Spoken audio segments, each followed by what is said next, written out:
So this is the past year question, chapter circular measure.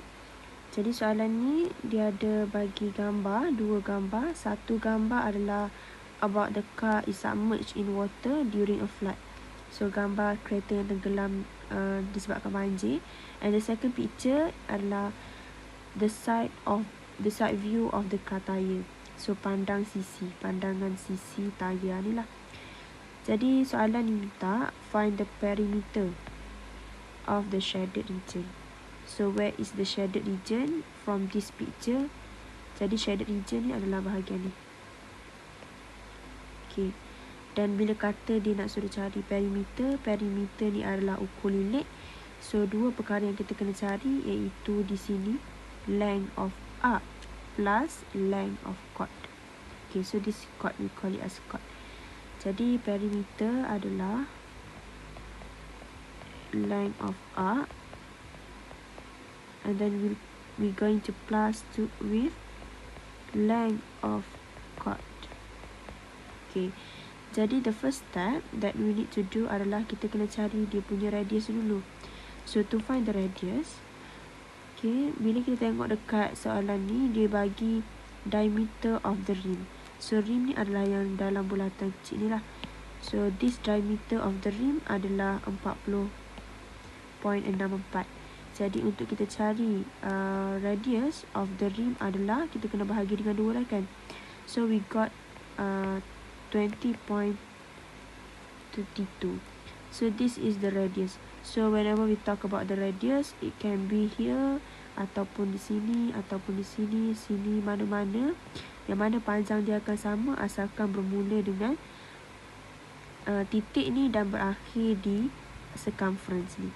Okay, so that's the meaning of the radius, the basic one lah. Jadi radius dia adalah 20.32.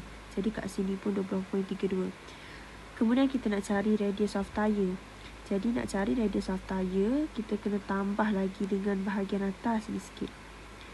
Dan luckily dalam soalan ni dia bagi dah maklumat dekat bahagian atas tu iaitu 10.73. So our first step, kita cari radius of tire. Jadi radius of tire adalah 20.32 iaitu radius of rim tadi. Kita tambah dengan section height tu iaitu 10.73. Jadi kita akan dapat radius of tire adalah 31. Okay, 31.05 cm. Okay, so this is the first step. Done for the first step, we're going to proceed for the second step. Jadi second step, apa yang kita kena buat adalah we need to find the angle. So angle apa yang kita kena cari adalah angle di sini. Okay, so we need to find this angle. So kenapa kita kena cari angle tu? Okay, I cuba lukis. So saya cuba lukis balik this triangle. Okay, jadi bila kita tengok triangle ni, kemudian this is the arc kan. Okay, jadi kita nak cari panjang arc, kemudian kita nak cari panjang chord ni. Jadi semua kedua-dua arc dan chord ni dia bergantung kepada angle ni. Okay, nak cari panjang arc kena ada angle ni, nak cari panjang chord pun kita kena ada angle ni. Jadi kita kena cari angle ni dulu lah. So how to do? Caranya adalah kita kena cuba kita bahagikan dengan 2 dulu. Okay, supaya kita membentuk right angle triangle. Okay, sebelum tu kita catat dulu maklumat yang kita ada iaitu panjang ni adalah merupakan radius of tire. Okay, radius of tire ni. Okay, kemudian panjang yang ni adalah radius of the rim. Okay, radius of tire adalah ni 1.05. Manakala panjang ini adalah radius of the rim iaitu 20.32. Dan angle yang kita tahu adalah sini lah iaitu 90. So we're going to find this angle. Kemudian kita akan darab dengan 2 supaya kita akan dapat angle keseluruhan. Jadi kita akan menggunakan sebelah adalah kita tengok bahagian yang ni sahaja. Jadi kita nak cari angle ni, we cannot find this angle sebab kita tak ada sisi dekat sini. So kita nak menggunakan sine rule. So kita akan cari angle ni dulu, iaitu angle X. Kemudian kita akan ambil 180 tolak 90 tolak dengan angle X supaya kita akan dapat angle ni. Jadi kita cari angle X dahulu, iaitu sin X per dengan 20.32 equal to sin 90 per dengan 31.05.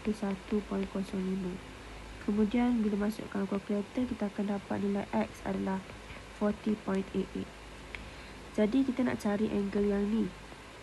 Okay, so to find this angle, kita akan ambil 180 tolak dengan 40.88, kemudian kita tolak dengan 90. So that's angle, kita akan dapat nilai dia adalah 49.12. Kemudian kita nak keseluruhan angle ni, kita akan multiply by 2 lah. So kita akan dapat angle theta ni adalah 98.24.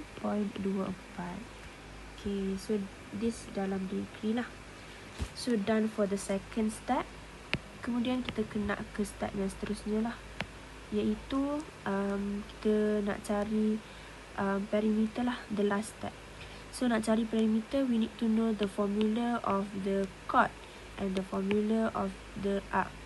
Jadi formula untuk cari length of chord adalah, so length of chord kita nak cari dia, kita kena guna 2 darab dengan radius sin kemudian theta bahagi 2.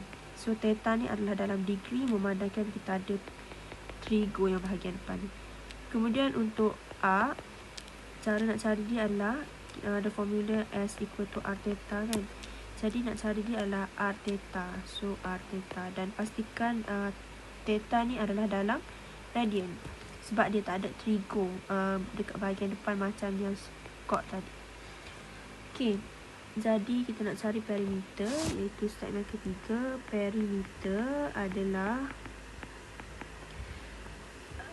2 darab dengan arc. Okay, ni adalah untuk yang chord dulu. Arc adalah radius kita lah 31.05. Kemudian darab sin theta bahagi 2. Theta adalah 98.24 per dengan 2. Kemudian tambah dengan length of arc, iaitu radius 31.05. Kemudian darab dengan theta, tapi theta ni dalam radian, jadinya kita kena tukarlah 98.24 kepada radian. Kita akan dapat nilai radian tu adalah 1.715 kalau saya tak silap lah. Jadi kita selesaikan dalam kalkulator, kita akan dapat bahagian yang ni. Untuk length of chord adalah 46.95, manakala untuk length of arc ialah 53.25. Jadi perimeter adalah 100.2 cm. Itu sahaja.